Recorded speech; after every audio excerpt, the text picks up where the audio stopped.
Labour Minister Senator Dr. Esther Bayer-Suku is making another attempt at this hour to try to bring an end to the dispute surrounding recent layoffs at the National Conservation Commission. To this end, she is meeting with officials from Barbados' two major unions and the NCC's management at the Labour Department. Well, those talks started at 5 this afternoon.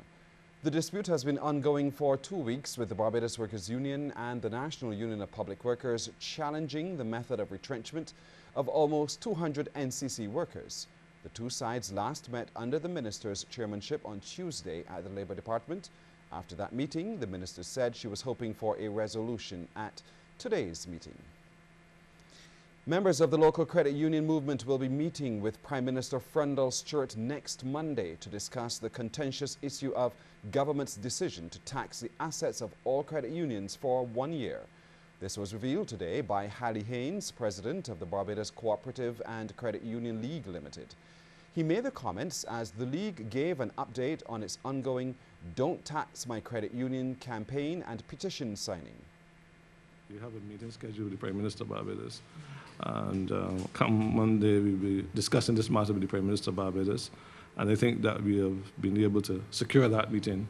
We hope that we will be able to put our case to the Prime Minister of Barbados and that the government will rethink the matter of the tax on the assets of credit unions. Well, the signing took place at the island's largest cooperative, the Barbados Public Workers Cooperative Credit Union Limited's Belmont Road headquarters. President of that credit union, Glendon Bell, and other senior members of the credit union signed the petition. Mr. Bell says the credit union movement is standing on principle in this matter, since both small and large credit unions will be affected. We are in a state in the credit union movement where there are a number of credit unions who are trying to consolidate themselves. A tax like this would kind of turn some of these credit unions who would make small surpluses into losses. And as you're aware, these surpluses sometimes act as part of the institutional capital for these credit unions. And if you weaken that base of these credit unions, it's only a matter of time that you will see them go underground. The Barbados Water Authority is providing its customers with new facilities to do business in Bridgetown. The authority today officially reopened its customer service centre at Coles Building, Probin Street. The renovated building previously housed a service centre from March 2000 before the BWA closed the office amidst environmental concerns and relocated that department to Manor Lodge, Green Hill. Chairman Dr. Atlee Brathwaite says the payment centre at Manor Lodge will be maintained for the next year. He says the call centre will also continue to operate from that location between 8:30 a.m. and 12 midnight every day. This is because you may already know a new headquarters for the authority is presently being constructed in the Pine, St. Michael. Work at this construction site is progressing quite smoothly, and the project is scheduled to be completed during the first quarter of 2015. At the time of occupation of the new headquarters, it is anticipated that the payment and service centre at Green Hill will be relocated to the Pine headquarters. Chief Executive Officer of Sandals Resorts International, Adam Stewart, is unveiling his vision and plans for the luxury resort Beaches Barbados.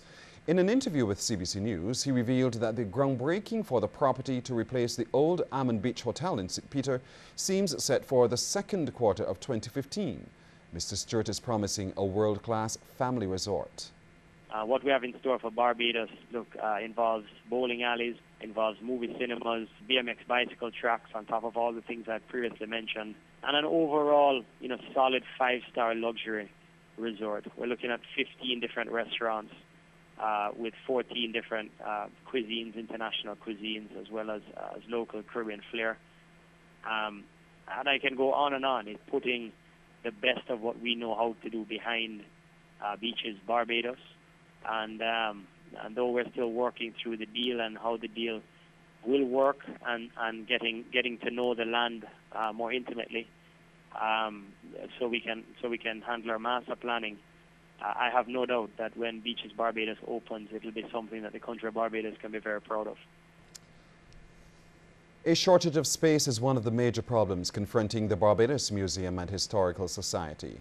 Director Alessandra Cummins told the media the shortage often affects the number of permanent exhibits housed, as well as many of the exhibits which could be displaced at the facility. In response, Ms. Cummins says the museum will be seeking to expand into some of the nearby garrison buildings. However, the ability to show them is limited because A, we have limited space, and B, we have limited resources. So one of the key things that the museum has been working on with the ministry is to try to secure more space at the garrison through the provision of buildings that will allow us then to expand our exhibits into these areas. Ms. Cummins also announced that the museum will soon be moving its collection, which spans from emancipation to independence. Imagine you have 40 or 50 years of research going on at UWI and at the museum. There's a lot more of the story to tell about 20th century Barbados and how things have changed and evolved. People were fascinated, for example, when we were housing the exhibits that related to the 100th anniversary of the Light and Power Company, how that impacted on Barbadian households to have electricity coming in for the first time. And these are things that are not in our permanent galleries. The Barbados Fire Service was kept extremely busy today, battling yet another spate of grass fires across the island, which also affected some schools and businesses. Chief Fire Officer Wilfred Marshall told CBC that up to news time, more than 20 fire officers were out fighting approximately 15 different bush and cane fires. He said most of the major fires occurred in the Pine St. Michael, Dash Valley St. George and Friendship areas. Earlier this afternoon, a CBC camera crew captured footage of a fire raging at Pine Plantation Road, where residents were helping firefighters get it under control. Over at the nearby People's Cathedral School, parents were hurriedly picking up their children who had to shield their faces from the smoke in the area. The police are investigating the circumstances surrounding the wounding of 35-year-old Nicole Hines of Alexandria, St. Lucie. The incident occurred about 11:30 on Wednesday at her residence. According to police PRO Inspector David Welch, initial investigations suggest that Ms. Hines was at home with her boyfriend when two men broke and entered her home. She was stabbed several times about her body and her friend was also injured. Responding, the police officers held one of the suspected assailants and he is currently under police guard being treated for an injury. The other attacker is being sought by lawmen. The Ministry of Agriculture has launched an initiative to help stakeholders cope with gluts and shortages of commodities on the island. There are hopes that the new online market information system will eventually lead to a reduction in Barbados' food import bill.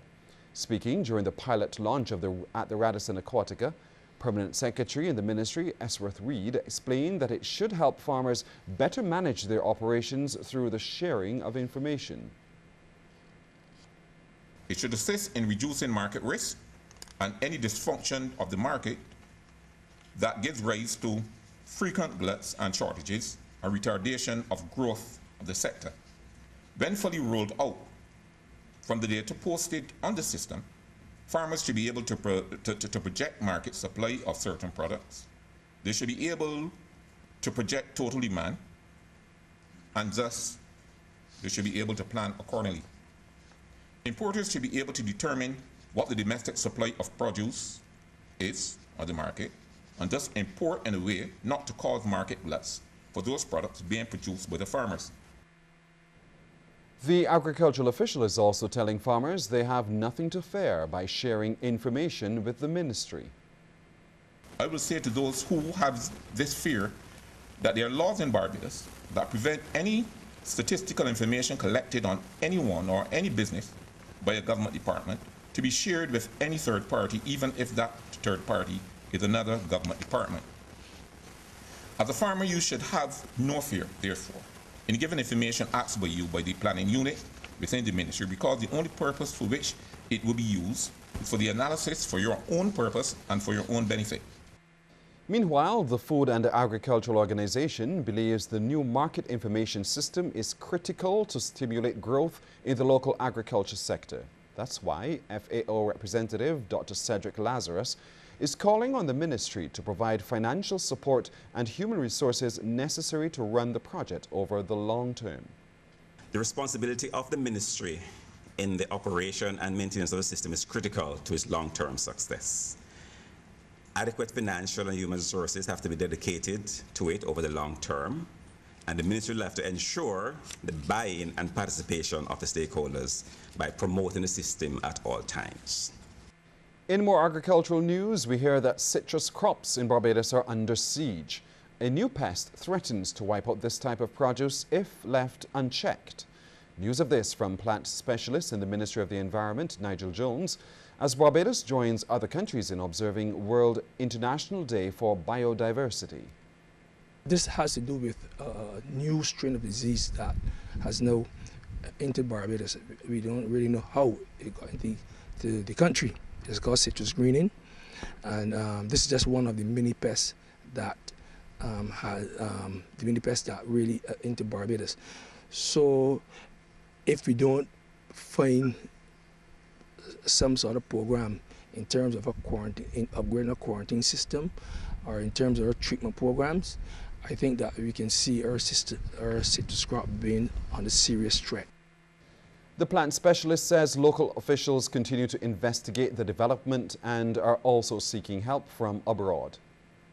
It is my understanding, I'm not all certain, that there's no cure at this time for this particular pest. And that's why you're seeing a rapid day back in the citrus crop. And citrus, I mean not only limes, but oranges, lemons, grapefruits, and so on. And I think that the Ministry of Agriculture is in constant contact with the US and other regional governments in terms of how they're dealing with this pest.